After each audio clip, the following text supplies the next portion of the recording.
Emma Nordstrom had to get rid of her horse. My pain started coming and I couldn't handle it anymore. The precocious homeschool teen is filled with life. Oh, I hate that taste. Except for when a neurological illness, Complex regional pain syndrome, fills her with unbearable pain. We didn't know what it was at first. Not very many people know. Her parents, very aware that CRPS has no known cure. I can hardly talk about it. But there is relief, says ER doc and Clarisana founder Dr. Carl Bonnet, in the form of a generic drug more than a half-century old. But there's also resistance. When you hear other experts or folks talking about why ketamine won't work, you need to ask yourself, is there some other economic motivator? There's a huge vested interest in trying to create a new medication that could potentially do what ketamine does, put it under patent, and make somebody a lot of money. This Hill Country clinic is one of only 4 in Texas that treats with ketamine, mainly for chronic pain, depression, and PTSD. It's a medication that it basically sort of disconnects the ability for the brain to feel external stimuli. But there's a glitch in this health matrix, maybe several: lack of insurance coverage, old ketamine party drug stereotyping, and decision makers in high places. Our health care isn't giving us what our daughter needs. Trips for ketamine treatment have been expensive for the family. 1,000-mile round-trip drives, missing work, and hotel stays. And this out of pocket literally break you. But there's hope for the Harringtons. Kaiser Permanente is offering ketamine therapy in San Francisco for their patients with severe depression. But that hope hasn't yet found its way to the small patch of New Mexico desert where the family lives.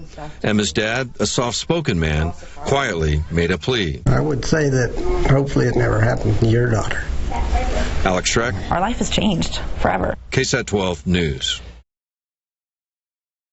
Michael Flores joined the Army right after high school. It was exciting. He deployed to Iraq in 2003. I used a 25 mic. He spent 13 months in an active war zone. Bullet just goes inches from your head, and all it sounds is like a bullwhip, just like double pops. Life often measured in milliseconds. Okay, I just got shot at. Death the same way. I've actually had to walk some of my brothers from being hit by an IED, covered in blood.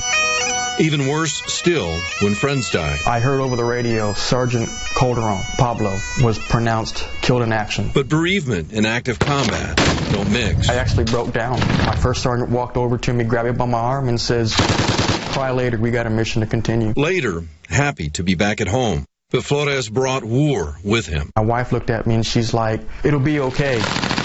It'll be fine." I looked at her and says, "It'll never be okay." Flores said he sought help for 10 years after leaving the military. He said medications he was getting at the VA were no longer helping. Then he said a friend told him about ketamine. A lot of people, when I first hear about that, wow, ketamine, that's the horse tranquilizer, that's the party drug, this sort of thing.